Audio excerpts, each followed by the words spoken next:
বাংলাদেশের রাজনীতি বর্তমানে এক কঠিন পরিস্থিতির মধ্য দিয়ে যাচ্ছে, যেখানে রাজনৈতিক দল ও রাজনীতিবিদদেরকে কেউ কেউ সেনাবাহিনীর মুখোমুখি দাঁড় করানোর ষড়যন্ত্রে লিপ্ত রয়েছে বলে অভিযোগ উঠেছে। আবার রাজনৈতিক দলগুলো বলছে সেনাবাহিনীকে জনগণের মুখোমুখি দাঁড় করানো হচ্ছে। একই সাথে জাতীয় নাগরিক পার্টির নেতাদের করা বিভিন্ন মন্তব্য নিয়েও দেখা দিয়েছে নানা প্রশ্ন। আর এসব নিয়ে সেনাবাহিনীকে জড়িয়ে সামাজিক যোগাযোগ মাধ্যমে ছড়ানো হচ্ছে হাজারো গুজব। স্বরাষ্ট্র সচিব আজ স্পষ্ট করে যদিও বলেছেন, জরুরি অবস্থা জারির বিষয়টি পুরোপুরি গসিপ। সব মিলিয়ে কোন দিকে যাচ্ছে রাজনীতি আর কোন দিকে যাচ্ছে দেশ? দর্শক, এসব নিয়ে আমাদের আজকের এখন প্রকাশ।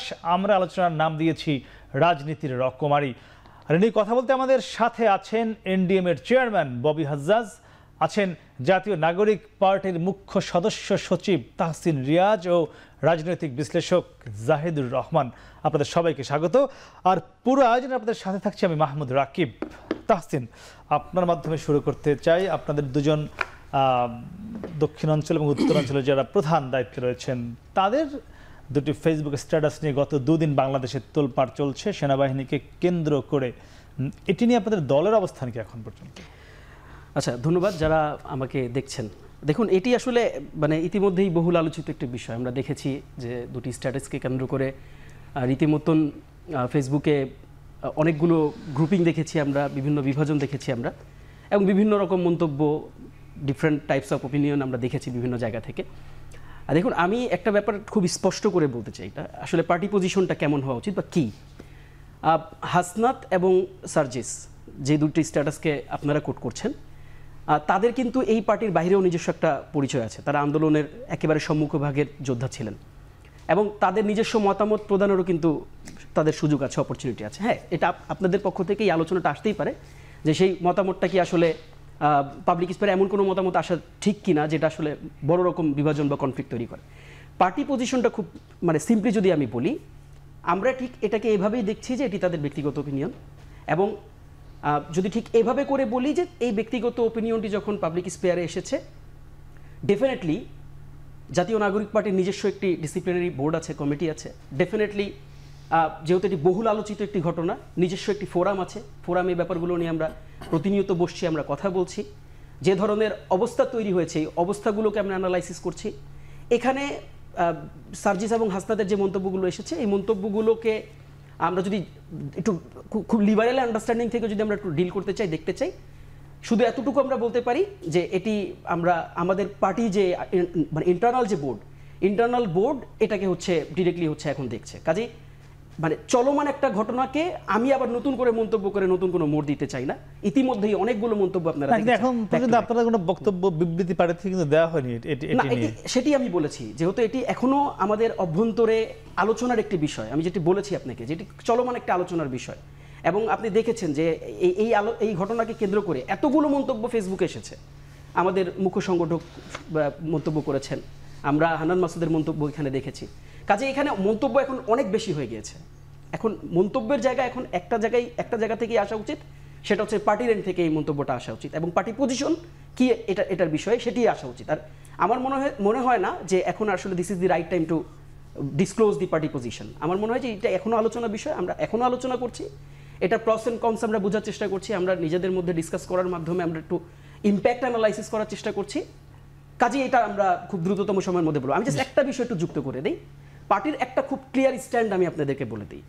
যেই অবস্থাটা তৈরি হয়েছে বা যেভাবে করে এটাকে রিড করা হচ্ছে যে এটা এনসিপি ভার্সেস সেনাবাহিনী অথবা বিপ্লব ভার্সেস সেনাবাহিনী, ব্যাপারটা মোটেও পার্টি কিন্তু এই ধরনের পজিশনে কখনোই ছিল না, এবং এই ধরনের পজিশনে এখনও নেই। সেনাবাহিনীর যে কার্যক্রম আমরা তো খুব কাছ থেকে দেখেছি, সেটি এই বিপ্লবে তাদের কন্ট্রিবিউশন আছে, এবং বাংলাদেশের সেনাবাহিনীর বাংলাদেশের প্রতি যে কমিটমেন্ট, বাংলাদেশের সার্বভৌমত্ব রক্ষা থেকে শুরু করে এই ক্রাইসিস ডিল করা, আমরা দেখেছি। এখনো তো ম্যাজিস্ট্রেসি চলছে আপনার। তো কাজেই এখন পর্যন্ত তাদের বাংলাদেশের প্রতি যে কমিটমেন্ট, আমাদের মনে হয়নি যে সেনাবাহিনী থেকে আসলে মুখ ফিরিয়ে নেওয়া বা সেনাবাহিনীর উপর অনেক বেশি ক্ষিপ্ত হওয়ার কোনো কারণ এখানে এখন পর্যন্ত রয়েছে।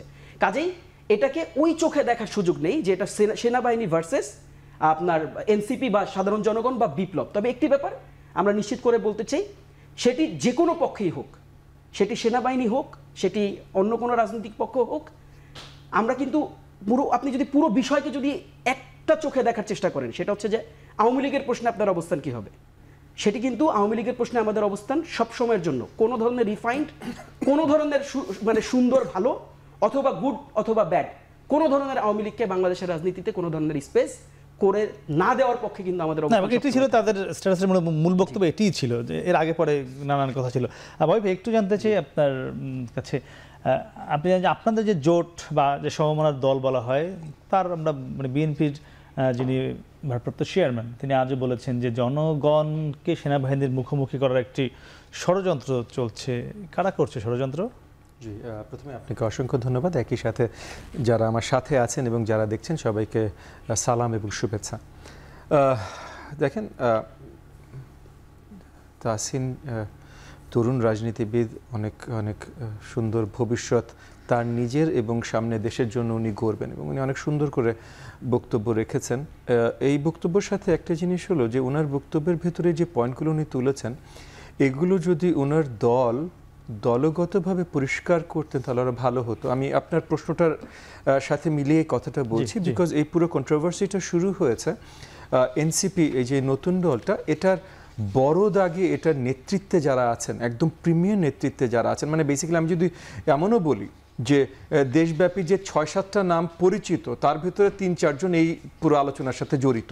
So 50% of the premier leadership যখন একটা জিনিসের সাথে জড়িত, তখন পার্টি পজিশনটা যত তাড়াতাড়ি পরিষ্কার করা যায় তত ভালো।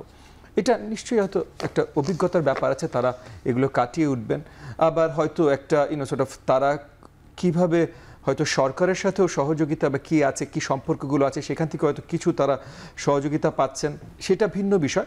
বাট যেই জায়গায় এই আর্মড ফোর্সেসকে নিয়ে আসা হচ্ছে, এবং মোটামুটি তাসিন কিন্তু ওনার বক্তব্য সুন্দরভাবে পরিষ্কার করেছে যে এটা ওনার অ্যাটলিস্ট ওনার পার্সোনাল পজিশন এটা না, এবং আমি আশা করছি ওনার পার্টি পজিশন এটা না। কিন্তু পার্টি পজিশন যদি না হয় এবং পার্টির প্রিমিয়ার নেতারা যদি এটা নিয়ে ওপেনলি আলোচনা করে একটা পজিশন তৈরি করতে চেষ্টা করে, তাহলে সেখানে পার্টির কিন্তু একটা বড় দায়িত্ব আছে ইমিডিয়েটলি সেটার ব্যাকট্র্যাক করা, পানিশ করা, জনগণের সামনে খোলাসা করা। এটা এখনো তারা করেননি। একই সাথে যখন বিএনপির মাননীয় অ্যাক্টিং চেয়ারপারসন যে কথাটা বলেছেন সেটা রিলেটেড বলছি, যে একই সাথে কিন্তু বিদেশে থাকা অনেক সোশ্যাল মিডিয়া স্টাররা আছেন যারা এর আগে স্পেশালি হাসিনা বা এই ফ্যাসিস্ট বিরোধী আন্দোলনে বড় অবদান রেখেছেন, কিন্তু তখন তাদের অবদানটাও কিন্তু, এবং তারা বড় অবদান রেখেছে, এটা কোনোভাবে ছোট করছে না, কিন্তু তাদের অবদানটাও ছিল কিছুদূর প্রপাগ্যান্ডিস্ট হিসাবে। সো তারা মানে ওই ফ্যাসিস্ট সরকারের বিরুদ্ধে প্রপাগান্ডা এমন সুন্দরভাবে তৈরি করেছেন, বেশিরভাগই সত্যি ছিল কিন্তু কিছু আউটসাইড অফ ট্রুথও ছিল, বাট প্রপাগান্ডা এমনভাবে তৈরি করেছে যেটা আমাদের সহযোগী, মানে যারা গণতন্ত্রের জন্য লড়াই করেছে আমাদের সহযোগী ছিলেন, সেই হিসেবে ওনারা সবাই আমাদের সহযোদ্ধা ছিলেন। কিন্তু তারপর কিছুদিন আমরা দেখলাম যে ওনাদের এই যে প্রপাগ্যান্ডিস্ট যে নেচারটা, এটা হয়তো পুরোপুরি বদলায়নি, এবং বড় দাগে অনেক কিছুই কন্ট্রোভার্সি গত 5-7 মাসে উঠানো হয়েছে যেগুলো তাদের হাত দিয়ে এসছেন।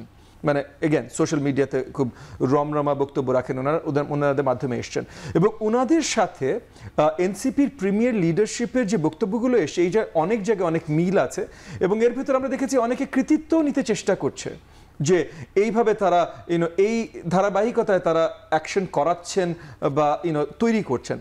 তো সেখান থেকেও কিন্তু এনসিপির একটা বড় দায়িত্ব আছে দলগতভাবে, যে তারা এদের সাথে জড়িত কিনা, এদের সাথে সম্পৃক্ত আছে কিনা, বা এই প্রপাগান্ডিস্টদের সাথে তাদের আলোচনা বা তাদের মুভমেন্ট কি সেম কিনা, এগুলো পরিষ্কার করা, যেটা পরিষ্কার করা কিন্তু মুশকিল না, খুব সহজে করা যেতে পারে। এবং আমি মনে করি যে তাদের একটা দায়িত্ব, কারণ তারা যত দেরি করবে তত জনগণের ভেতরে এবং রাজনৈতিক সমাজে আমরা যারা আছে আমাদের ভিতরে বড় বড় প্রশ্ন আসবে কিন্তু, যে এনসিপি এগুলোর সাথে জড়িত কিনা। কারণ দেশ এখন একটা দুর্বল, একটা একটা নাজুক অবস্থায় আছে, এটা কেউ মানুক কেউ না মানুক বা কে কি বলুক, যেটা বাস্তবতা সেটা বাস্তবতা, দেশ এখন একটা নাজুক অবস্থায় আছে। আইন শৃঙ্খলা বাহিনী এখনো আমরা ঠিকভাবে রাস্তায় রাখতে পারিনি। So the last bastion of defence of law and order আমাদের দেশে এখন আছে কিন্তু আর্মড ফোর্সেস, যেটা তাসিনও পরিষ্কার করলেন। বললেন এটা কি দেশ নাজুক অবস্থায় আছে নাকি সোশ্যাল মিডিয়াতে বেশি দেখানো হচ্ছে, কোনটা? কে কি বললেন? মানে এটা কি সোশ্যাল মিডিয়াতে বেশি দেখানো হচ্ছে যে দেশের পরিস্থিতি খুবই নাজুক, নাকি আসলেই নাজুক? না না, দেশের পরিস্থিতি নাজুক ভাই। হাসিনারা 15.5 বছর ধরে যা করে গেছে, তারপর 7 মাসে এগুলো ঠিক হবে না। মানে আপনি যদি এক মুহূর্তের জন্য চিন্তা করেন যে আমি সোশ্যাল মিডিয়াতে কি শুনছি বা কি না শুনছি, এটার ভিত্তিতে দেশ নাজুক কি না, না ভাই, গত 15.5 বছর যে অবস্থা হয়ে এসছে তারপর 7 মাস এটা ঠিক হওয়া সম্ভব না। সো দেশ নাজুক। একই সাথে হয়তো যতটা ঠিক হতে পারতো তার মধ্যে মানুষ মাত্রই ভুলভ্রান্তি। সো আমাদের অন্তর্বর্তীকালীন সরকার বা বাইরে যারা আছেন তাদের সবারই অনেক ভুলভ্রান্তিও হয়েছে। সো 7 মাসে পারফেক্ট যা করা যেত সেটা হয়তো পুরোপুরি করা হয়নি। সো দেশের অনেক নাজুক অবস্থা। এই নাজুক অবস্থায় সবচেয়ে গুরুত্বপূর্ণ যে কয়েকটি ইনস্টিটিউশন আছে এগুলোকে প্রশ্নবিদ্ধ করা দেশের জন্য কোনোভাবে মঙ্গলকামী হতে পারে না। এবং যদি আপনার মনে হয়, আসলেই মনে হয় যে দেশে বিপ্লব প্রয়োজন, দেশের বিরুদ্ধে কেউ কাজ করছে, তখন তো আরো বেশি গুরুত্বপূর্ণ যে তাহলে ঢালাওভাবে সবাই মিলে সবাইকে জানান এবং পাবলিক করার আগে দখলে যে স্টেক হোল্ডার, আপনারাও তো চিনেন যে জুলাইতে কারা বড় স্টেক হোল্ডার ছিল, কারা সবচেয়ে বড় ত্যাগ স্বীকার করেছে, তাহলে আমাদেরকে ডাক দেন, আমরা মিলে দখলে বদ্ধ ঘরে বসে আলোচনা করে নেই, আমরা বুঝে নেই, তারপর সবাই মিলে তারপর আমরা নালে কিছু করি। এটা ছাড়া দেশের যখন নাজুক অবস্থা তখন দেশের গুরুত্বপূর্ণ ইনস্টিটিউশনগুলোর দিকে আঙ্গুল তোলা বা প্রশ্নবিদ্ধ করা এটা কিন্তু দেশের জন্য কোনোভাবে মঙ্গলকর হতে পারে না। একদমই মঙ্গলজনক নয়। জাহিদ ভাই, একটু জানতে চাইবো, এই যে গত 2-3 দিন যা ঘটছে এটি বাংলাদেশের ইতিহাসে আগে ঘটেছে কিনা, সেনাবাহিনী কিনে এভাবে কথাবার্তা? আর আরেকটি বিষয় জানতে চাইবো যে যেটি হচ্ছে সামাজিক যোগাযোগ মাধ্যমে যে গুজবের ডালপালা যেভাবে আমরা বিশেষ করে রাত হলেই দেখি, মানে এটি কি আরো নাজুক করে ফেলছে কিনা, মানুষের মনকে নাজুক করে ফেলছে কিনা? ধন্যবাদ। মানে গত কয়েকদিনে আমরা বলি না সব কিছুতে মাইকিং হতো ঐতিহাসিক, মানে ঐতিহাসিক বেশ কয়েকটা ঘটনা ঘটেছে। মানে একটা সেনা প্রধানের বিরুদ্ধে একটা পার্সোনাল মিটিং, কেউ কারোর সাথে যখন মিটিং করে এক ধরনের পারসেপশন থাকে যে এটা আমরা বলবো কি বলবো না। আপনি একটা পার্সোনাল মিটিং প্রকাশ করছেন। আর বাংলাদেশে যেটা হয়, আমাদের কতগুলো ট্রেন্ড আছে, ট্রেডিশন আছে, মিলিটারিকে ইভেন কোনো সরকার প্রধানকে আমি মনে করতে পারি না যে প্রকাশ্যে কোনো রাজনীতিবিদও সেনাপ্রধানকে এভাবে অ্যাকিউজ করছেন তার সাথে একটা বৈঠকের সূত্র দিয়ে। আচ্ছা, আরেকটা খুব ইন্টারেস্টিং ঘটনা ঘটেছে, আমরা কেউ মিস করি। ধরুন কোনো এক সময় যদি এই ঘটনাটা ঘটতো, মিলিটারি কি করতো? আমরা খুব অবাক হয়ে দেখলাম নেত্র নিউজের সাথে, যদিও অফিসিয়াল স্টেটমেন্ট না, কিন্তু তারা ওখানে আইএসপিআর সূত্র দিয়ে বলছেন এই যে একটা বৈঠক হয়েছে, not only that, Awami League নিষিদ্ধকরণের নিয়ে আলোচনা হয়েছে, সেটাও সেনাপ্রধান তাদের সাথে করেছেন বলে স্বীকার করছে সেনাবাহিনী। না, কিন্তু সেটা কোনো কাগজ কি দেখেছেন? কাগজ দেখিনি, কিন্তু আমরা এটাকে মানে যেহেতু এটা থেকে আবার প্রতিবাদ হয়নি, একটু বুঝতে হবে, যখন মিলিটারিকে রেফার করে নেত্র নিউজ করছে তখন যেহেতু পরবর্তীতে ফর্মালি প্রতিবাদ হয়নি, আমরা ধরে নিতে পারি যে এটা সত্যতা আছে। খেয়াল করি আমরা যে সমালোচনাটা হচ্ছে, অন্য সব কিছু সরিয়ে রাখি, একটা তো ভ্যালিড সমালোচনা আছে যে সেনাপ্রধান রাজনীতিতে প্রভাব বিস্তারের চেষ্টা করছেন কিনা। ওনার এই বক্তব্য উনি চাপ দেননি, যেটা সার্জিস আলম বলেছেন, কিন্তু এই যে অপিনিয়ন প্রকাশ করেছেন এটা কিন্তু উনি স্বীকার করছেন। আমার কাছে এটা একটা অসাধারণ ব্যাপার মনে হয়েছে। উনি স্বীকার নাই করতে পারতেন যে দেখা হয়েছিল কিন্তু এটা ইস্যু ছিল না, আইন শৃঙ্খলা যেগুলো কিছু ইস্যুর কথা বলা হয়েছে সাথে এটা একটা পর্যায়ে এসছে বলে বলা হয়েছে। সো এটা একটা ঐতিহাসিক ঘটনা এবং আমি ধন্যবাদ দেব আমাদের সেনাবাহিনীকে, এবং এই সময়ের মধ্যে সিচুয়েশন এসকালেট করতে পারতো এবং এসকালেট করার চেষ্টা হয়েছে।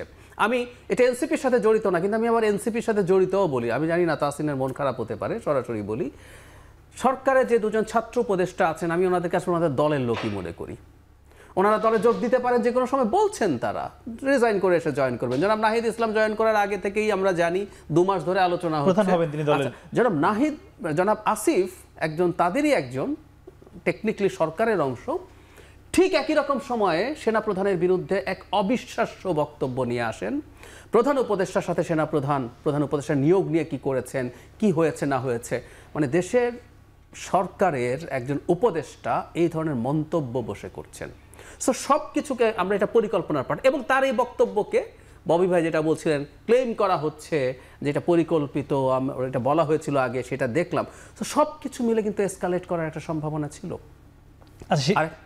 সেখানে আমি একটু এর সঙ্গে যুক্ত করতে চাই, রাষ্ট্রপতি কি মানে এখন যেহেতু রাষ্ট্রপতি আছে, নিশ্চয়ই ডক্টর ইউনূস তো ডাকবেন না, তিনি যেহেতু এই স্টেকেরই প্রধান উপদেষ্টা, মানে রাষ্ট্রপতি কি চাইলে জরুরি অবস্থা জারি করতে পারেন? একেবারেই না।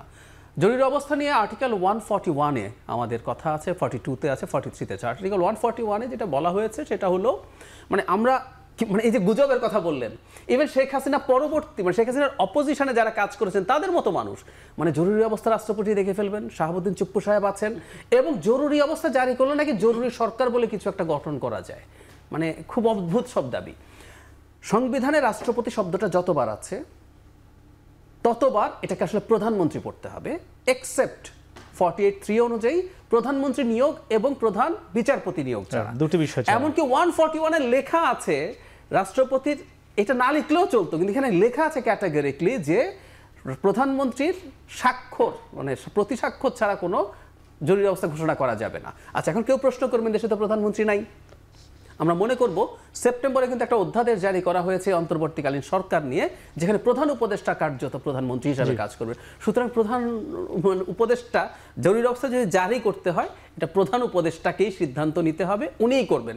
রাষ্ট্রপতির আসলে ওইটাতে ডেনাই করার কোনো রকম কোনো স্কোপ নেই, এটা একদম সোজাসাপটা কথা। এবং প্রধান উপদেষ্টা এই মুহূর্তে জরুরি অবস্থা জারি করার কোনো প্রশ্নও আসে না। সো যেটা হয়েছে এখন, মানে গুজবের কথা যেটা বললেন, যে এই গুজবগুলোর মতো ঘোলাটে পরিস্থিতি তৈরি হয়েছে, যে মিলিটারির প্রতি যে ধরনের মন্তব্য ছোড়া হয়েছে, যে ধরনের প্লট, আমরা ওই যে লতে একটা কথা আছে সার্কামস্টেন্সিয়াল এভিডেন্স কিন্তু বলে যে একটা প্লট আছে।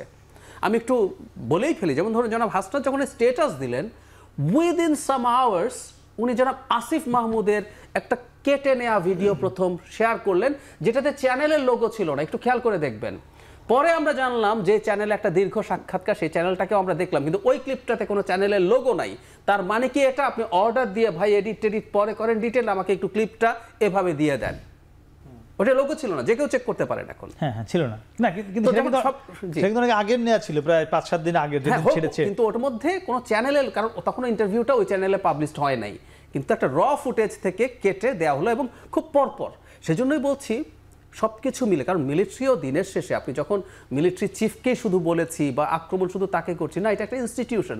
এবং আমি খোলাখুলি বলতে চাই, আমরা বলেছি অনেক, উনি শেখ হাসিনা নিযুক্ত সেনাপ্রধান, কিন্তু আমাদের এই মুভমেন্টের একটা পর্যায়ে তিনি এবং তার বাহিনী, আবার আমরা এভাবে বলবো, তার না, এটা আমাদের বাহিনী ডিসাইসিভ রোল প্লে করেছে।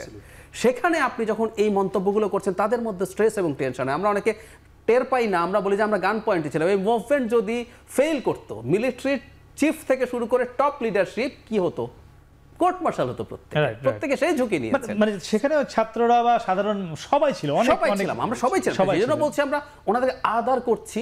এবং আরেকটা কথা জরুরি, উনি রাজনীতিতে হস্তক্ষেপ বা প্রভাব রাখার চেষ্টা নিয়ে আমরা আলোচনা করতে পারি, সমালোচনা করতে পারি, কিন্তু ওনাকে অপসারণ করে ফেলতে হবে, ওনার জন্য বাইতুল মোকাররমে বাদ জুম্মা মিছিল নামতে হবে।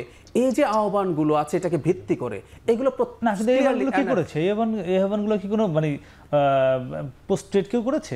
না না, আমি দলের কথা বলি নাই, আমি ওনাদের কথা বলি। ওনাদের এই যে ওনাদের দলের লোকজন এই কাজগুলোর সাথে জড়িত ছিলেন, এই কাজগুলো করেছেন, কিন্তু খুবই প্রভাবশালী লোকজন এই আহ্বান জানিয়েছেন দেশের বাইরে থেকে, খুবই খুবই প্রভাবশালী সোশ্যাল মিডিয়া অ্যাক্টিভিস্টরা। সোশ্যাল মিডিয়া থেকেও যদি আহ্বান করে সেটি তো সমস্যা নেই, কিন্তু ওই যে প্রেক্ষাপটটা কিন্তু তৈরি হয়েছে নতুন করে এই ফেসবুক স্ট্যাটাস এবং ওই ভিডিওটা, এগুলো এলিমেন্ট হিসেবে কাজ করেছে। হ্যাঁ, কাজ করেছে।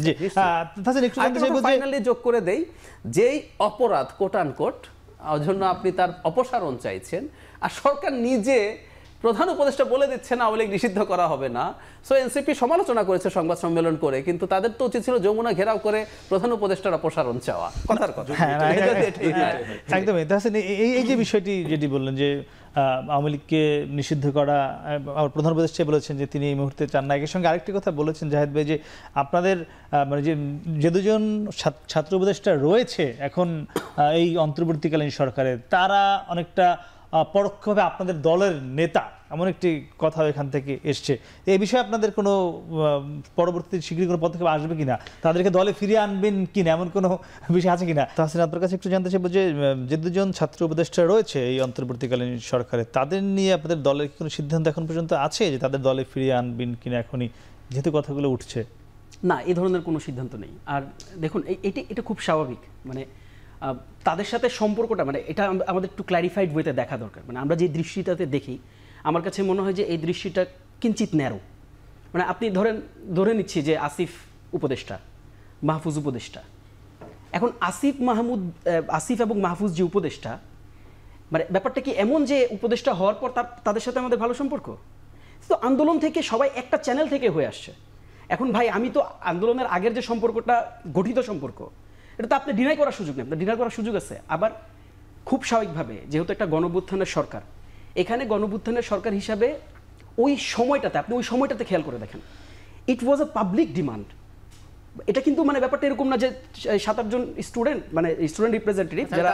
প্রশ্ন করতে পারি, ছোট প্রশ্ন। মন্ত্রীদের শপথ নিতে হয়, ওর মধ্যে অনুরাগ বিরাগের বশবর্তী হয়ে তারা কোনো কাজ করবেন না এটা বলা হয়। আচ্ছা, এবার আমি জনাব আসিফ মাহমুদের একটা বলি। 31 ডিসেম্বর আপনারা তখন নাগরিক কমিটি ছিলেন, যখন প্রক্লেমেশনের ঘোষণা দিলেন, জনাব আসিফ মাহমুদ তার ফেসবুকে নিজেও সেটা ঘোষণা দিয়েছেন। উনি তো আপনাদের প্রতি অনুরাগ প্রকাশ করেছেন, উনি তো শপথ ভঙ্গ করেছেন। আচ্ছা, আমি এটা ব্যাখ্যা করি, ঠিক আছে, but thanks for your question. দেখুন, আমি যেখানে ছিলাম, যে কনটেক্সট থেকে ছিলাম, সেই কনটেক্সটে আপনার প্রশ্নের উত্তরটাও আমি দিব, খুব পরিষ্কার। কাজেই আপনি তো অতীতের সম্পর্ক ডিনাই করার সুযোগ নেই, এটা পাবলিক ডিমান্ড থেকে তারা উপদেষ্টা হয়েছে। এখন আপনি কিন্তু চাইলেই, মানে এই সম্পর্ককে আপনি ধরে সামনে রেখে আপনি কিন্তু চাইলেই এই গল্পটা বলতে পারেন, বা চাইলেই এই এলিগেশনটা আপনি উত্থাপন করতে পারেন, বা চাইলেই আপনি এই ওপিনিয়নটা দিতে পারেন যে আমাদের সাথে সরকারের একটা খুব ভালো যোগাযোগ আছে, বা আমরা সরকারের সাথে খুবই হাইলি ইন্টিগ্রেটেড।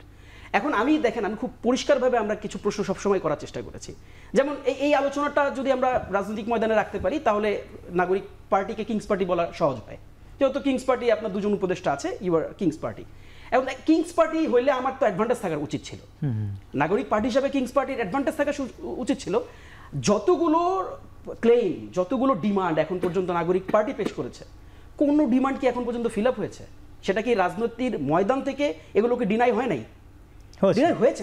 কাজেই আপনি, মানে আমরা এই ধরনের সমালোচনাকে আমরা ওয়েলকাম করি, কিন্তু মোটা দাগে এটা আসলে বলার সুযোগ নেই যে এই দুজন উপদেষ্টা মানে প্যানেলে আছে বলে আমরা মানে তাদের থেকে একটা অ্যাডভান্টেজ নিচ্ছি এবং ওই অ্যাডভান্টেজ নিয়ে আমরা আসলে ক্যারি ফরওয়ার্ড করছি, এটা আপনি বলতে পারেন, বাট বাস্তবতাটা আসলে এরকম না। আরেকটা ব্যাপার আমি একটু ডিফারেন্ট আরেকটা অ্যাঙ্গেল থেকে আমি বলি, যেমনটা প্রশ্ন জায়েদ ভাই করেছেন আর কি।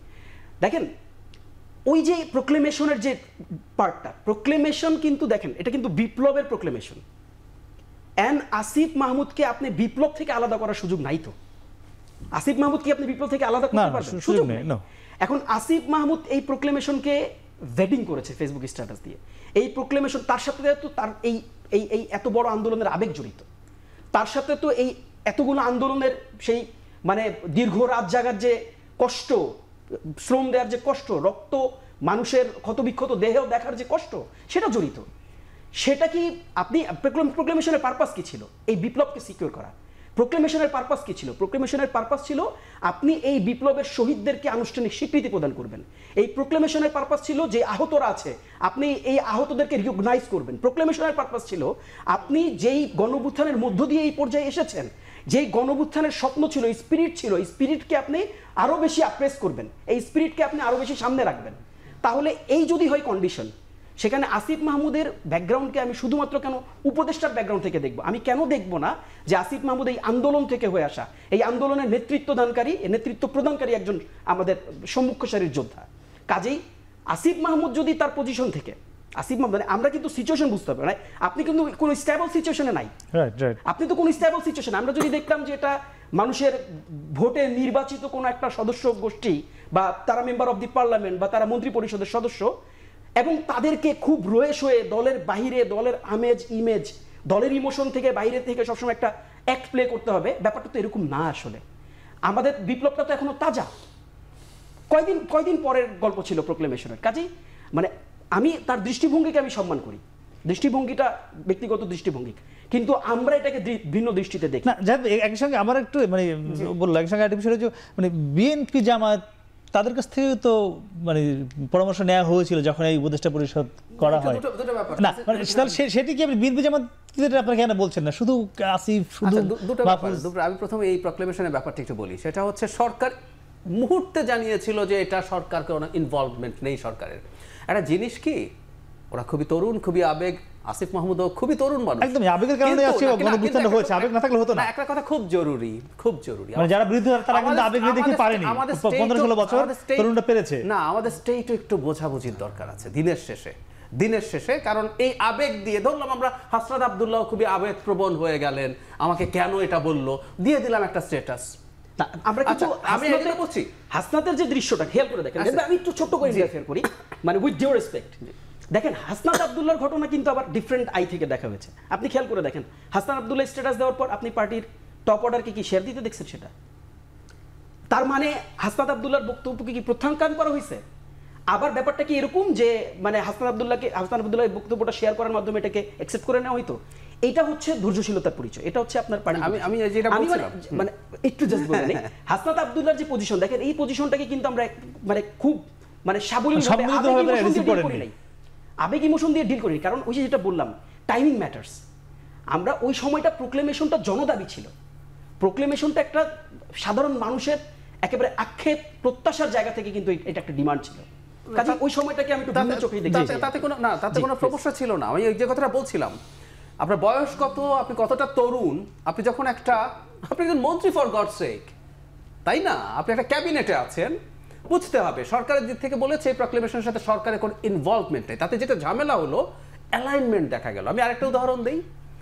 যারা মির্জা ফখরুল বলেছেন ছাত্র উপদেষ্টারা যদি দায়িত্বে থাকে নিরপেক্ষতা হারানোর ঝুঁকি আছে। এর জবাবে জনাব নাহিদ ইসলাম একটা বিরাট ফেসবুক স্ট্যাটাস দিয়েছিলেন, অনেক কিছু লিখেছেন। আচ্ছা, আমি মনে করি ঠিক হয়নি, কিন্তু ওটা উনি পারেন, কারণ ওনাদেরকে যেহেতু ইন্ডিকেট করেছে এবং উনি যেহেতু সরকার, উনি দিয়েছেন।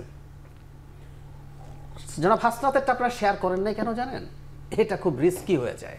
মির্জা ফখরুলকে যা তা বলেছেন সেটা কিন্তু ওনারা সবাই প্রায় শেয়ার করেছেন। আমি খুঁজে খুঁজে দেখেছি। জনাব সার্জিসের মন্তব্য আমার মনে আছে, শেয়ারে উনি কি লিখেছেন, ডাক্তারি প্রেসক্রিপশন দিয়েছেন, দিনে 3 বার করে 7 দিনে স্ট্যাটাস পড়বেন, জনাব সার্জিস লিখেছেন। তো সেখানে তো সবই শেয়ার করেছেন, সেটাই তো সমস্যা নেই। এবং আমরা বারবার বলছি কি, সেটা তো ইস্যু নাই। সরকারের একজন উপদেষ্টা জনাব নাহিদ ইসলাম, নাগরিক কমিটি এবং বৈষম্য বিরোধী ছাত্র আন্দোলন ছিল, তারা কেন এগুলো গণহারে শেয়ার করছেন? এজন্য আমরা বলছি সরকারের সাথে তাদের সাথে ওভারল্যাপিং আছে। আর আরেকটা প্রশ্ন আমাকে একটু জবাব দিতে হবে, তাহসিন জবাব দেবেন আশা করি। ধরেন 3 জন উপদেষ্টা বললেন আমরা বিএনপিতে জয়েন করার সিদ্ধান্ত নিয়েছি, বা সম্ভাবনা খুব বেশি, আমরা সরকারে আছি আপাতত, যখন বিএনপিতে যাব তখন আমরা রিজাইন করে যাব। খেয়াল করেন, আমরা কি অ্যাকসেপ্ট করবো এটা? বা জামায়াতের 2 জন, আমরা জামায়াতে জয়েন করার প্রায় সিদ্ধান্ত আছে, তবে আমরা এখনই যাচ্ছি না, যখন যাব রিজাইন করে যাব। Will you accept it? কিন্তু এই 2 জন তো বলছেন তারা দলে যেতে পারেন, যখন যাবেন তখন রিজাইন করে যাবেন। বলেছে তার মানে আমাদের হ্যাঁ বলেছেন, তার মানে আমাদের হার্টে না, এটা বলেছে কোথায়? বলেছে জনাব নাহিদ ইসলাম। তার নাহিদ আসিফ বা নাহিদের কথা বলি, নাহিদ ইসলাম ওই 2 জনের কথাও বলেছে, বহুবার হয়েছে, শিওর। ইভেন জনাব নাহিদকে নিয়ে যখন মাসের পর মাস আলোচনা হচ্ছে, তখনও কিন্তু জনাব নাহিদ ইসলাম ক্যাবিনেটে থাকা অবস্থায় বলেছেন আমি যদি যাই রিজাইন করে যাবে। তার মানে 3 জন বুকের মধ্যে, বা অন্তত এখন 2 জন হার্টে এনসিপি নিয়ে একটা নিউট্রাল সো কল্ড গভর্নমেন্টে আছে। এইগুলো হচ্ছে প্রশ্নের জায়গা। আবারও বলছি, বিএনপি যদি 3 জন ঘোষণা দেয় বা 3 জন জামাতের ঘোষণা দেয় আমরা জামাতে যাব, রিজাইন করে যাব। কি বিএনপি জামাতের প্রতিনিধি নেই কিসে এই ক্যাবিনেটে? না, কেন নেই? এমনকি সমানে পরামর্শ নেওয়া হয়নি যখন করা হয়েছিল? না, সেটা পরামর্শ একটা ব্যাপার। আরেকটা পরামর্শ তো নেওয়া হয়েছিল। অন্য প্রশ্ন, আপনি দলে অ্যাক্টিভলি জয়েন করবেন, একজন করেছেন, আরো 2 জন করতে পারেন। আমি ছোট করে কিছু কথা বলি। অনেকগুলো কথা আলোচনা এখানে হয়েছে ভাই। তাসিন খুব সুন্দর করে কথা বলে, এটা আরেকটা কারণ তাকে আমি অনেক স্নেহ করি, মাশাআল্লাহ। তবে এগেন কথা আর বাস্তবতার কিছু পার্থক্য আছে। প্রথমত ভাই যে কথাটা বলেছেন, আজকে না, সেই অক্টোবর নভেম্বর মাস থেকে ওপেন ডিক্লারেশন দেওয়া আছে নাহিদ সাহেব এবং আসিফ সাহেব, তখন মাহফুজকে নিয়ে ডিক্লারেশন দেওয়া হয়নি, নাহিদ সাহেব এবং আসিফ সাহেব পার্টি ফর্ম করে সরকার ছেড়ে পার্টি জয়েন করবেন। এটা ওপেন ডিক্লারেশন, পরিষ্কার। এখনও মিডিয়া ঘাটেন, আপনারা বহুবার রিপোর্ট করেছেন, এই 2 জনের ব্যাপারে এটা আছে। এবং মাহফুজ সাহেব তাদের সাথে আছে, এটা আমরা ধারণা করে নিচ্ছি, এবং সে অনেকবার ব্যক্ত করেছেন, হ্যাঁ ব্যক্ত করেছেন যে সাথে আছেন। একই সাথে সরকারের এই যে তরুণদের বাইরে উপদেষ্টা মণ্ডলী অনেকে আছেন, তাদেরকে পুরোপুরিভাবে সহযোগিতা করে যাচ্ছেন। এটা নিয়ে বড় আলোচনা এখন করার দরকার নেই, বহুত আলোচনা হয়েছে। এবং এই যে আপনি যে বললেন যে বিএনপি জামাত, এবং শুধু বিএনপি জামাত না, আরো কিছু দল ছিল 5 তারিখ থেকে আলোচনায় ছিল, তারা রাজনৈতিক দল, সো তাদের কোনো ক্যান্ডিডেট ওখানে যায়নি। আমি কিন্তু ক্যান্ডিডেট ছিলাম, হ্যাঁ তারা তো জানে না। দেখেন ভাই, 5 তারিখে যখন এই আলোচনাটা হচ্ছে তখন এনসিপি তৈরি হবে এটা কেউ জানে না। 8 তারিখে যখন নতুন সরকার গঠন করেছে তখন এনসিপি তৈরি হবে এটা কেউ জানে না। সো এই ধরনের একটা ন্যারেটিভ নিয়ে আসতে চেষ্টা করা যে আপনারাও ছিলেন, তাহলে আপনারা কেন আপনাদের ক্যান্ডিডেট দেন নাই, এইটার থেকে বাজে ন্যারেটিভ আর কিছু হতে পারে না। এটা ফ্যাক্ট নিয়ে ফ্যাক্টকে ডিস্টর্ট করতে চেষ্টা করা। একই সাথে খুব সুন্দর করে তাসিন বলেছে, তাসিনরা লড়াই করেছেন, আমরা তাদের সাথে ছিলাম, আমরা সবাই লড়াই করেছি। ডিসেম্বরে ওনারা যখন রেভলিউশনের প্রোক্লেমেশন নিয়ে কথা বলছেন, ওনারা বলছেন এবং তখনও বলেছেন যে এটা জনগণের দাবি। কিভাবে জানেন জনগণের দাবি? জনগণ কিভাবে এই দাবিটা জানিয়েছেন? ওনারা বলছেন এটার দাবি হলো যারা নিহত হয়েছেন, যারা আহত হয়েছেন, তাদের পূর্ণ স্বীকৃতি দেওয়ার দাবি। এটার জন্য রেভলিউশনের আপনার ইসে দরকার নাই, প্রোক্লেমেশন দরকার নেই। প্রথম দিন থেকে এটা আমাদের সবার দাবি ছিল, আমাদের সবার দাবি ছিল। এবং এটা নিয়ে আমি নিজেও অন্তর্বর্তীকালীন সরকারের সাথে ওপেন আলোচনাতেও আমি ব্যক্ত করেছি যে আপনাদের আরও এফেক্টিভ হওয়া প্রয়োজন এই প্রথম দাবি সবার ছিল কিন্তু যে যারা নিহত হয়েছে এবং যারা আহত হয়েছে তাদেরকে যেভাবে আমরা স্বীকৃতি দিতে পারি, যেভাবে তাদের পরিবারকে এবং তাদেরকে সহযোগিতা করতে পারি, এটা নাম্বার 1। নাম্বার 2, যারা 15 বছর ধরে বা 15.5 বছর ধরে দেশের সাথে এত বড় বড় অন্যায় করেছে তাদেরকে তাদের বিচার প্রক্রিয়া শুরু করা। সো এই কাজগুলোর জন্য কিন্তু প্রোক্লেমেশনের দরকার নেই, এবং প্রোক্লেমেশন নিয়ে যখন আপনি বলছেন যে নতুন রিপাবলিক চাই, তখন আপনার চলে আসবে নতুন রিপাবলিক মানে কি, নতুন বন্দোবস্ত চাই। নতুন বন্দোবস্ত কিন্তু ওনাদের আলোচনা না, এটা 3 বছর 4 বছর আগে বামপন্থী দলগুলো এই আলোচনা শুরু করেছেন নতুন বন্দোবস্ত। এবং তখন যখন শুরু করেছেন, আমি তখন এগেন আমরা তখন যুগপৎ আন্দোলন সবাই একসাথে ছিলাম, হাসিনার বিরুদ্ধে ছিলাম, সো তখন তাদেরকে বড়ভাবে প্রশ্ন করিনি, বাট কনভারসেশনে গল্পে গল্পে জিজ্ঞেস করেছি, আচ্ছা ভাই নতুন বন্দোবস্ত মানে কি, মার্কসিজম, সোশ্যালিজম? না না, নতুন বন্দোবস্ত। এখন নতুন বন্দোবস্ত মানে কি ভাই? আপনি যদি বলেন পিপলস রাইটস, আমরা ডেমোক্রেটিক রিপাবলিক অফ বাংলাদেশে বাস করি, পিপলস রিপাবলিক অফ বাংলাদেশে বাস করি, আমাদের সিস্টেমটা কিন্তু ডেমোক্রেসি। সো এইখানে আসলে নতুন বন্দোবস্তের জায়গা নাই, আমাদের যে বন্দোবস্ত আছে এই বন্দোবস্তের ভিতরে রিফর্মের জায়গা আছে। যেমন আমি আরো বলি যেভাবে ন্যারেটিভ করা হয়, একটা ছোট্ট জিনিস ভাই একটু বলেন প্লিজ, একটা ছোট্ট জিনিস। আজকে আমি খুব গুরুত্বপূর্ণ একটা নিউজ পেপার, যেখানে আমি নিজেও এই নিউজ পেপারটা রেগুলারলি পড়ি, সেখানে দেখলাম বড়ভাবে হেডলাইন নিউজ করা হয়েছে, বিএনপি জামাত কোনো চেঞ্জ চায় না, এনসিপি সব ধরনের চেঞ্জ চায়। বিএনপি আর বিএনপি কমিউনিস্ট পার্টি, সরি আপনি বিএনপি জামাত বলতে বলতে আমার মাথায় ঢুকিয়ে দিয়েছেন, এটা তো হাসিনা ঢুকাতো, কেন আপনি ঢুকালেন আমি বুঝলাম না। বাট যাই, বিএনপি সিপিবি কোনো চেঞ্জ চায় না এবং এনসিপি সব ধরনের চেঞ্জ চায়। এই হেডলাইনটা প্রচন্ড মিসলিডিং। বিএনপি অনেকগুলো চেঞ্জ, বিএনপি বেশিরভাগ চেঞ্জে ইয়েস টিক দিয়েছে, কারণ তারা ব্যাখ্যা দিয়েছে এটা কি কি ইয়েস টিক দিয়েছে, আমরা নিউজে দেখেছি। আপনার কি বলেন কমিউনিস্ট পার্টি কিসে দিয়েছে আমি জানি না, কারণ সেই ব্যাখ্যাটা আমি নিউজে খুঁজে পাইনি, আমরা দিয়েছি। এনসিপি স্পেসিফিক কিছু জিনিস চেঞ্জের কথা বলছে, সেই চেঞ্জগুলো মিনিংলেস। এগেন আমার কাছে মনে হয় মিনিংলেস, পরে আপনি এটা নিয়ে আলোচনা করতে চাইলে আমরা আলোচনা করতেই পারি, বাট আমার কাছে মনে হয় মিনিংলেস। বাংলাদেশের রিপাবলিকের নাম আমি কেন বদলাবো, কি দরকার, এটার ব্যাখ্যা কি, এরকম অনেক কিছু মিনিংলেস আছে। বা আপনি 10% কেন প্রত্যেকটা দলের ক্যান্ডিডেট তরুণ হইতে হবে, তরুণ মানে কি, এটা কিসের তরুণ, কোটা থেকে নিয়ে আসলেন আপনি ভাই? সো এরকম অনেক কিছু আছে যেগুলো মিনিংলেস, কিন্তু এইটার পয়েন্ট এইটা না, এনসিপি কে চাচ্ছে, তাদের পুরো অধিকার আছে তারা চাওয়ার। সো তাদের প্রবলেম বলি নাই, কিন্তু আমি বলছি ফ্রেমিং, নিউজে যে ফ্রেমিংটা হচ্ছে, যে নিউজের ফ্রেমিং যে অন্য কেউ চেঞ্জ চায় না, অন্য কেউ, সবাই হাসিনার মতো সরকার চায়, কিন্তু এনসিপি চেঞ্জ চায়, এনসিপির দিকে তাকাও। নিউজে এমন ফ্রেমিং কেন হচ্ছে ভাই? তাকে জিজ্ঞাসা করতে হবে, আমি বলতে পারবো না।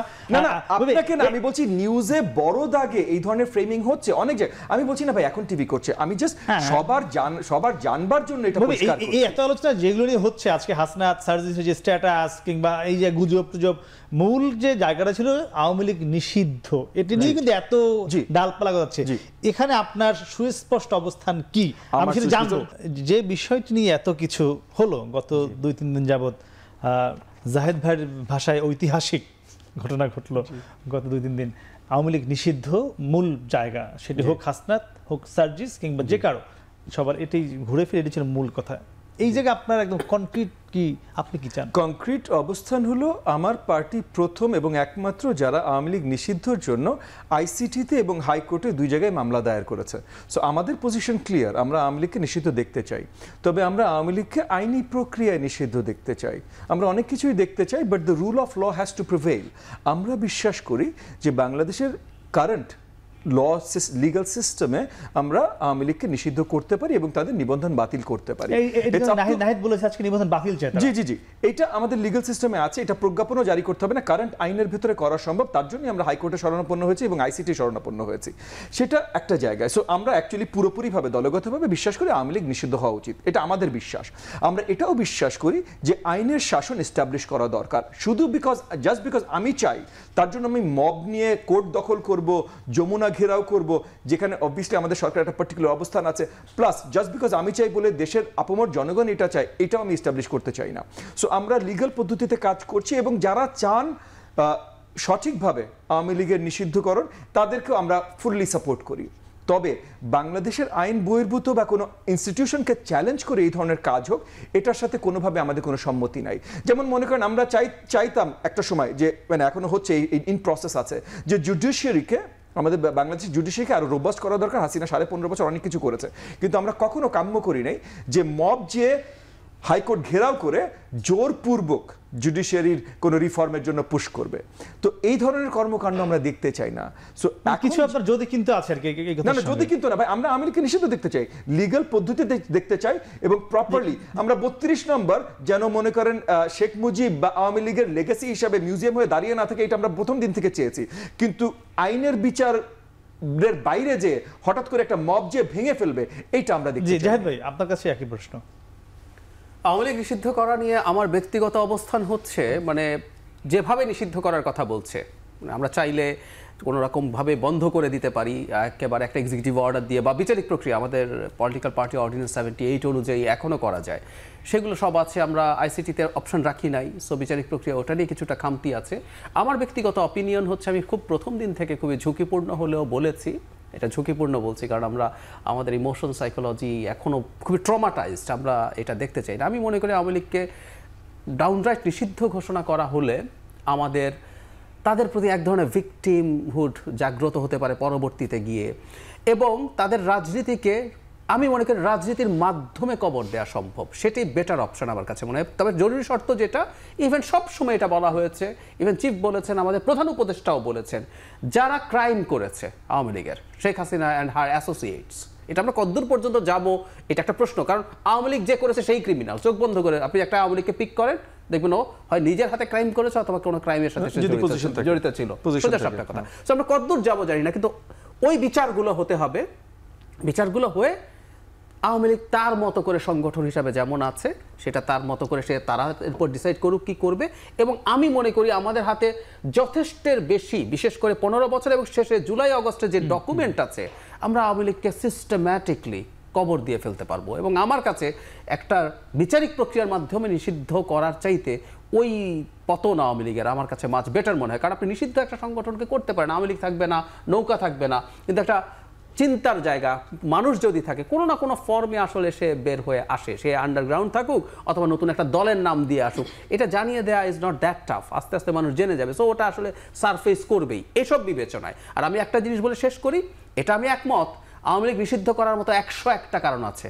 কারণ এটা পলিটিক্যাল পার্টি না, আমরা প্রায় বলছি না এটা একটা মাফিয়া আর ক্রিমিনাল গ্যাং, ওর রাজনীতির রাইট নাই আসলে। ইভেন আইসিটিতে যে আমরা বাদ দিলাম এটা ভুল করেছি, আমরা এখন 78-এর অর্ডিন্যান্স অনুযায়ী বাদ করলে অনেক ফ্যাক্টরস আছে, কিন্তু ও যে ক্রাইম এগেনস্ট হিউম্যানিটি করেছে এটা কিন্তু আমরা এখন আর বলতে পারবো না, যেটা কিন্তু ওই অর্ডিন্যান্স ওই আইসিটি অ্যাক্টে ছিল, যেটা শেষে সংশোধনীতে সরকার দলকে বিচার করার অপশন বাদ দিয়েছে, সেটাতেও সে অভিযুক্ত, তো তার বিরুদ্ধে সবকিছুই করার সুযোগ আছে। না কিন্তু আপনারা চাওয়াটা কি? তারা যে দুজন চাইলো বিচারিক প্রক্রিয়ায় চাইলো, জাহিদ ভাই আর একভাবে বললেন তারাও চায়, না আপনাদের চাওয়াটা কি আর একটু তাড়াতাড়ি কিনা বা আর একটু? না, আমরা দেখেন, আমি প্রথম থেকে একটা ব্যাপার আমরা বলেছি, জাহিদ ভাইয়ের সাথে আমি খুবই সহমত পোষণ করছি, সেটা হচ্ছে যে এটা একটা কাল্ট সিস্টেম। মানে আপনি দেখবেন যে এত রেডিক্যাল অর্গানাইজেশন মানে আমরা দেখি না। আমার মনে হয় যে আমি অনেক বইপত্রে বিভিন্ন অর্গানাইজেশন ইন্টারন্যাশনাল ন্যাশনাল পড়াশোনার চেষ্টা করেছি, এরকম রেডিক্যাল অর্গানাইজেশন আমরা কেউই দেখি না। আমার মনে হয় যে এত জঘন্যতম সেকেন্ড জুলাই আগস্টের পরও না আমি আমার পরিচিত কিছু মানুষকে আওয়ামী লীগকে সমর্থন করতে দেখেছি। আমি বললাম না একটা কাল্ট সিস্টেম, মানে আপনি মানে এটা একটা ডিফারেন্ট পজিশন আওয়ামী লীগের। কাজেই আমরা যেটা বলেছি, দেখুন আমরা কিন্তু ওই যে যেটা আলোচনা হচ্ছিল যে ওই হুট করে নির্বাহী আদেশে ব্যান করে দেওয়া, ডেফিনেটলি আওয়ামী লীগকে ব্যান করতে হবে। এই জন্য কিন্তু আপনি দেখবেন যে শনিবারে যে প্রতিবাদ সভাটা হয়েছিল সেখানে সুস্পষ্ট কিছু প্রস্তাবনা দেওয়া হয়েছে। প্রথমত আমরা বলেছি যে এই জুলাই আগস্টের গণহত্যার পর বাংলাদেশের নির্বাচনী ব্যালটে আওয়ামী লীগের নৌকা প্রতীক থাকবে, এটা হতে পারে না, এটা বিশ্বাসঘাতকতা, এটা শহীদদের সাথে সর্বোচ্চ লেভেলের অপমান, এটা হইতে পারে না, এটা হইতে দেওয়া হবে না ইনফ্যাক্ট। দ্বিতীয়ত আমরা বলেছি যে এটাকে বিচারিক প্রক্রিয়ার মধ্যে নিয়ে আসতে হবে। নির্বাহী আদেশে আমরা বিভিন্ন দল নিষিদ্ধ হতে দেখেছি আগে, এই নির্বাহী আদেশে রাজনৈতিক যে ফাঁকফোকর আমরা এগুলোতে আসলে থাকতেই চাই না। আমরা বলেছি যে এটা একটা গ্র্যাজুয়াল সিস্টেমের মধ্যে নির্বাহী আদেশ, সে যে অপরাধ করেছে তার অপরাধ প্রবণতা এবং তার যে অপরাধ সংগঠিত অপরাধ, এই অপরাধকে প্রুভেন আমাদের কাছে এভিডেন্স আছে এখন, এবং ন্যাশনাল ইন্টারন্যাশনাল এভিডেন্স আছে। কাজেই সেগুলোকে সামনে রেখে বিচার কার্যের মাধ্যমে এই কাল সিস্টেমকে হচ্ছে বন্ধ করতে হবে। এবং যাদের ব্যাপারে আসলে যে কিছু কিছু কথা আছে, গুড আওয়ামী লীগ, দেখেন রিকনসিলিয়েশন একটা প্রসেস, কিন্তু আপনি প্রথম দিনই কাউকে ডিফাইন করতে পারবেন না গুড আওয়ামী লীগ, কারণ সে কিন্তু যখন গণহত্যা চলছিল সে কি দাঁড়ায় বলছে যে না আমার দল গণহত্যা করতে, কয়জনকে দেখাতে পারবেন না। আজকে তারা গুড আওয়ামী লীগ কেন হয়েছে জানেন? আজকে তারা গুড আওয়ামী লীগ হয়েছে, তার একটা নতুন বেশভূষায় আসছে। তারা বলতে চেত না বাংলাদেশের রাজনৈতিক সিস্টেম পরিবর্তন হওয়ার দরকার আছে, দেখেন আমাদেরও তো অধিকার আছে। যখন অন্যের অধিকার ক্ষুণ্ণ ছিল তারা কিন্তু অন্যের অধিকারের প্রশ্নে দাঁড়ায় নাই। কাজেই তারা একেবারে সুসংগঠিত একটা অপরাধকে নীরবে থেকে সমর্থন জুগিয়েছে। এদেরও শাস্তি হওয়া উচিত, এদেরকেও শাস্তির আওতায় আনা উচিত। তবে সবকিছুই সিস্টেমেটিক ওয়েতে, যেমন মানে সমালোচকরা বলছিলেন কোন ধরনের মব সিস্টেমকে কিন্তু আমরা অ্যাপ্রিশিয়েট করি না। হ্যাঁ একদম জানবে। মানে এই যে ক্ষমা চাওয়া উচিত, তাহলে তাকে বিবেচনা করা। আমি যদি এখন পাল্টা প্রশ্ন করি, জামায়াতের কি তাহলে রাজনীতির অধিকার আছে? জামায়াতের ক্রাইম আওয়ামী লীগের চাইতে অনেক বড় ছিল, তারা কোনোদিন স্বীকার করে নাই, ক্ষমা চাওয়া তো দূরেই থাকুক, তো তারা রাজনীতি করছে। এটা কেমন 53 বছর 54 বছর হয়ে গেছে বলে আমরা ভুলে যাব? ব্যাপারটা কি এইরকম? আওয়ামী লীগেরটা তাজা বলে আওয়ামী লীগকে আমরা ছাড় দেবো না? হ্যাঁ একদমই।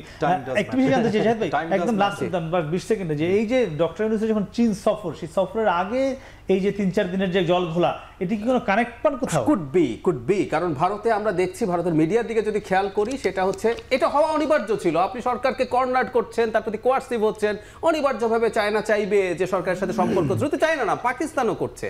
সো আবার সেটাও তারা নিতে পারছে না, তারা কোনো না কোনো ঝামেলা তৈরি করার চেষ্টা করছে, করবে, এটা হতেই পারে। হ্যাঁ ভাই, মানে কোনো ডকুমেন্ট আছে যে এই কারণে এটি হচ্ছে?